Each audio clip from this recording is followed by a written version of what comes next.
Obrigado. Senhor presidente, senador Eduardo Suplicy, senhores senadores presentes, senhoras e senhores senadores. Permita apenas, senador Álvaro Dias, assinalar a visita aqui ao Senado Federal do diretor regional do Sindicato dos Oficiais de Justiça, Luiz Arthur, até porque hoje é, inclusive, o dia dos oficiais de justiça. Ele é do Mato Grosso. Seja bem-vindo. Muito obrigado, presidente. Saúdo também vereadores do Paraná, do sudoeste do estado, que visitam o Senado Federal.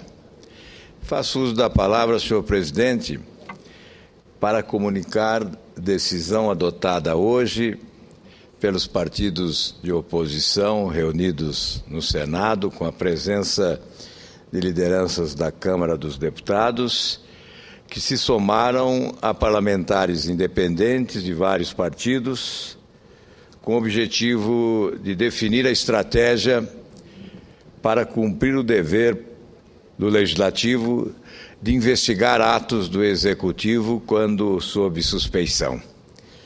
Nos últimos dias, as denúncias gravíssimas envolvendo a Petrobras motivaram o crescimento da indignação popular e a exigência de que o Congresso Nacional adote postura compatível com essas exigências do povo brasileiro, de transparência e, sobretudo, de combate à impunidade.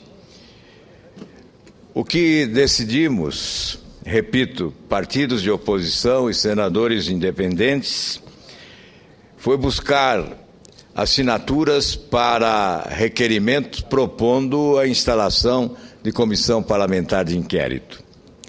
São duas alternativas. A primeira e prioritária diz respeito à comissão parlamentar mista de inquérito. Se obtivermos as assinaturas necessárias no Senado Federal e na Câmara dos Deputados, teremos a instalação de uma comissão envolvendo senadores e deputados federais para o trabalho de investigação e esclarecimento. Se eventualmente na Câmara dos Deputados não alcançarmos o número de 171 assinaturas e conseguirmos as 27 no Senado, poderemos ter então uma CPI exclusiva desta casa. Creio, senhor presidente, ser responsabilidade primacial do Parlamento. Quando as denúncias provocam tamanho impacto e se constituem de denúncias da maior gravidade, não há alternativa mais adequada do que a Comissão Parlamentar de Inquérito. Trata-se de uma investigação política que complementa a investigação judiciária e colabora com ela.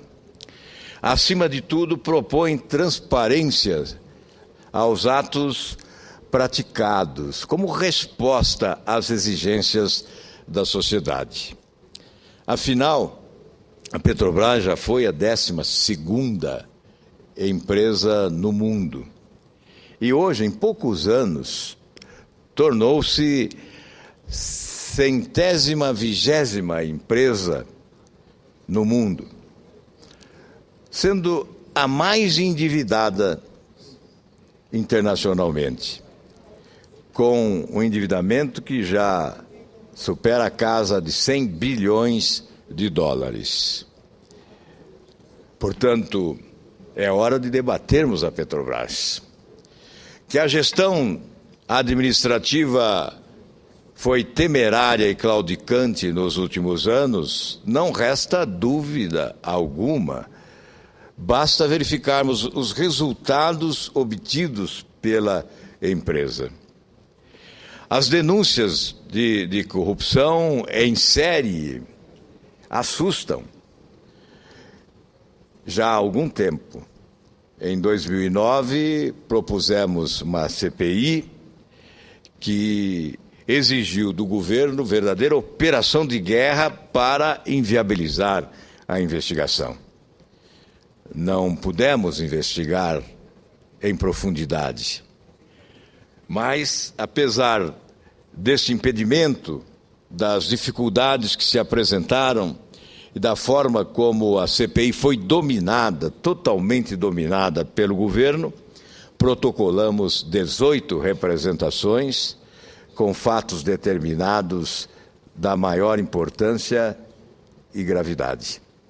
Depois, no dia 21 de dezembro de 2012, em nome do PSDB como seu líder, protocolei na Procuradoria-Geral da República uma nova representação, pedindo a instauração dos procedimentos para a responsabilização civil e criminal dos envolvidos nessa negociata escusa realizada no Texas com a aquisição da usina em Pasadena, que configurou um prejuízo de mais de $1 bilhão para o nosso país. O que estamos indicando como fatos determinados para a instalação desta CPI agora? Primeiro, o processo de aquisição da refinaria de Pasadena, no Texas, nos Estados Unidos. É o fato momentoso que exige investigação através da Comissão Parlamentar de Inquérito. Segundo, os indícios de pagamento de propina a funcionários da estatal pela companhia holandesa SMB Offshore para obtenção de contratos junto à Petrobras. Terceiro, denúncias de que plataformas estariam sendo lançadas ao mar, faltando uma série de componentes primordiais à segurança do equipamento e dos trabalhadores. E quarto, indícios de superfaturamento na construção de refinarias. A refinaria que apresenta o superfaturamento mais visível e eloquente é Abreu e Lima, em Pernambuco. À época da CPI, em 2009, a avaliação que a assessoria técnica do nosso partido fez é de que o superfaturamento naquela usina alcançaria mais de $2 bilhões. Mas naquela época, a previsão de gastos com a construção da usina era de $2,8 bilhões. Hoje, essa previsão ultrapassa $18 bilhões. Certamente, se aprofundarmos as investigações já iniciadas pelo Tribunal de Contas, que constata a existência do superfaturamento, se aprofundarmos, repito, as investigações, certamente chegaremos a valores exponenciais, quem sabe recordes, em matéria de superfaturamento num país que vai se transformando no paraíso do superfaturamento. Mas não é só Abreu e Lima. Refinaria, eu poderia citar como exemplo a do Paraná, Getúlio Vargas, em Araucária, onde o Tribunal de Contas da União constata um superfaturamento de mais de $800 milhões. Senhor presidente, nós já abordamos essa questão no dia de ontem. Estamos retornando hoje para comunicar esse esforço de partidos de oposição na Câmara e no Senado e de parlamentares independentes para a instalação desta Comissão Parlamentar de Inquérito no cumprimento do nosso dever. Informo que já são 20 as assinaturas colhidas na tarde de hoje nesse plenário. Restam 7 que buscaremos nos próximos dias. Se alcançarmos este quórum de 27 assinaturas, exigência regimental, poderemos promover um grande debate. O objetivo não só de investigar eventuais falcatruas, desvios monumentais ocorridos, corrupção denunciada, mas, sobretudo, debater as circunstâncias que envolvem a Petrobras numa gestão temerária que a afunda numa crise sem precedentes. Essa empresa que negociou ações na Bolsa de Nova York e que ganhou respeitabilidade internacional pela sua capacidade de exploração do petróleo em águas profundas, sobretudo, com um know-how imbatível em matéria de exploração em águas profundas, com quadros técnicos extremamente qualificados, desgasta sua imagem internacionalmente em função da gestão administrativa desastrada. Cabe sim esse debate. O país tem esse direito. A Petrobras já foi bandeira daqueles que, nacionalistas, a defendiam como um símbolo nacional de autodeterminação e de soberania. Nós não podemos deixar que a Petrobras seja dilapidada nesse patrimônio maior do povo brasileiro. Essa CPI, portanto, é essencial. Esperamos, nos próximos dias, a assinatura de outros senadores para que possamos iniciar esse trabalho. De outro lado, senhor presidente, aproveito o tempo que me resta para uma rápida abordagem sobre a presença do presidente do BNDES hoje na Comissão de Assuntos Econômicos do Senado Federal. As questões mais complexas suscitadas dizem respeito a empréstimos externos realizados pelo BNDES. Desde 2005, questionamos a aplicação dos recursos do BNDES, considerando desvio de finalidade. Não entendemos o BNDES como um instrumento para proporcionar que o governo brasileiro faça cortesia com o chapéu da nossa gente a outros governos, a outras nações, a outros povos. O momento vivido pelo país de crise econômica, de escassez de recursos para investimentos produtivos, sobretudo em obras fundamentais para o desenvolvimento, como nos portos, aeroportos, estradas, ferrovias, metrôs, etc. Não compreendemos como pode o governo brasileiro usar esse instrumento de fomento da economia nacional para atender interesses localizados em outras plagas, além fronteiras do nosso país.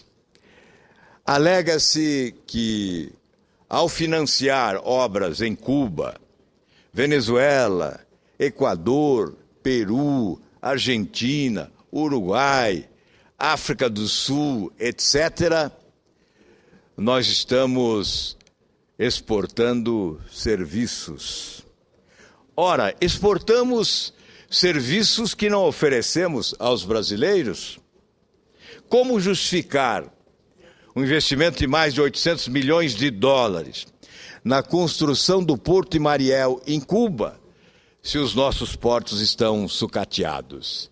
Se há filas enormes de navios no mar, e se há filas enormes de carretas, de caminhões nas estradas que chegam aos nossos portos, encarecendo o custo da nossa produção, reduzindo o ganho dos nossos produtores, fragilizando a nossa economia.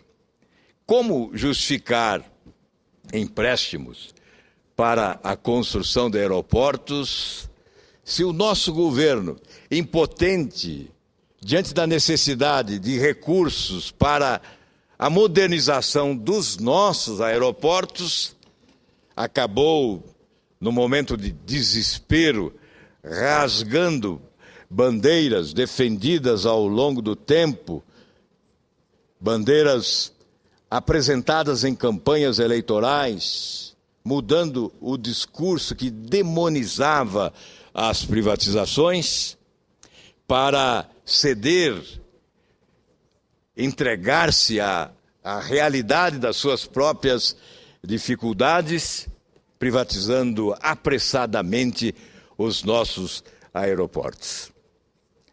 Como justificar empréstimos para que Hugo Chávez pudesse construir um metrô em Caracas, se os nossos metrôs no Brasil não andam por falta de recursos? O de Curitiba sequer sai do papel. Outros estão caminhando lentamente ou parados há cerca de 20 anos.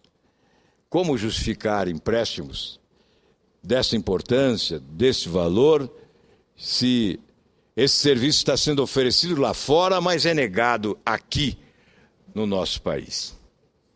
Como justificar empréstimos para o governo chavista da Venezuela construir hidrelétrica, se no Brasil temos apagões em série? Enfim, nós poderíamos continuar citando exemplos. O presidente do BNDES, Luciano Coutinho, que é uma figura que sempre respeitamos pela sua postura desde muito tempo, ele justifica que países como a China, a França e os Estados Unidos também exportam serviços.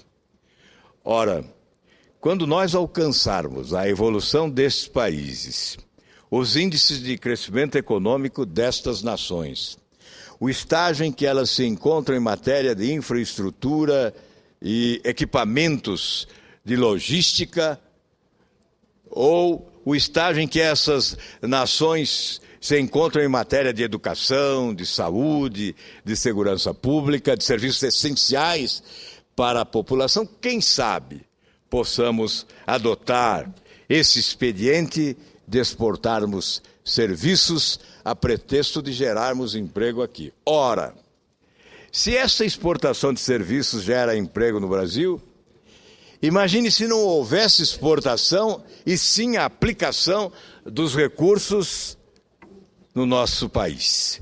Certamente nós estaríamos atingindo outros objetivos. Estaríamos certamente gerando muito mais emprego, mais renda, mais receita pública e desenvolvimento para o nosso país. Mas a questão que considero emblemática da parte do governo é a concessão de empréstimos secretos. Não há conhecimento, eu não conheço, não sei se algum senador conhece, em anos anteriores, em governos passados, a concessão de empréstimos secretos. Pela primeira vez, ouvi falar em empréstimo secreto. Um empréstimo que vem com a taxa de sigiloso e que impede os brasileiros de conhecer a sua destinação e o modelo de crédito oferecido, taxas de juros, prazo de carência para pagamento da dívida e qual o retorno desse empréstimo ao país. Especialmente porque empréstimo concedido a países em dificuldades incríveis. Eu não me refiro a empréstimo secreto à Venezuela, mas tivemos empréstimos secretos a Cuba e a Angola. Não me consta que Cuba tenha uma situação econômica suficiente para corresponder às expectativas de retorno desses recursos emprestados. Eu não posso adivinhar o futuro, mas em relação a países semelhantes da África do Sul, também administrados ditatorialmente, com o império da corrupção prevalecendo, há projetos no Senado Federal para o perdão dessas dívidas. Destacamos que, neste caso, esses empréstimos secretos ocorrem e o pedido de informação a respeito deles se dá com base na Lei de Acesso à Informação, que foi um avanço, sem dúvida, na busca da transparência e do combate às irregularidades administrativas. O governo alega que a legislação, a Lei de Acesso à Informação, preserva os estados de fora, portanto, nesse caso, preservaria Cuba e Angola, que impõem sigilo e o governo brasileiro é obrigado a acatar. Ocorre que a nossa Constituição fala em transparência, em publicidade dos atos da administração pública. Então, teoricamente, nós estaríamos respeitando a vontade, a legislação de outros países ou a imposição de outros países e rasgando a nossa própria Constituição. Mas há, senhores senadores, a prática de investigarmos, buscando informações também sigilosas, do COAF, por exemplo. E quando buscamos informações sigilosas do COAF, as recebemos em envelope com tarja vermelha e assinamos um compromisso de preservarmos o sigilo. Nesse caso, o governo nos nega as informações. Em relação a outras solicitações de informações sigilosas, somos atendidos como parlamentares. Mas em relação a essa questão dos empréstimos secretos, não somos atendidos. É por essa razão que impetrei mandato de segurança que se encontra no Supremo Tribunal Federal, em poder do ministro Luiz Fux, que é relator, que já intimou a presidente da República, o ministro e o presidente do BNDES, e já acionou o Ministério Público para informações necessárias a fim de que o ministro Luiz Fux possa decidir sobre o acolhimento ou não do mandato de segurança que impetramos. Portanto, senhor presidente, meu tempo se esgotou. Eu creio que nós vamos continuar debatendo com o governo essas questões referentes a empréstimos externos e nunca chegaremos a um entendimento. A CPI que quisemos instalar para investigar o BNDES também não foi permitida. Há uma caixa preta que não é aberta. Há mistérios insondáveis que essa caixa preta esconde. Certamente o povo brasileiro gostaria de conhecer esses mistérios insondáveis do Banco de Desenvolvimento Econômico e Social. Muito obrigado, senhor presidente.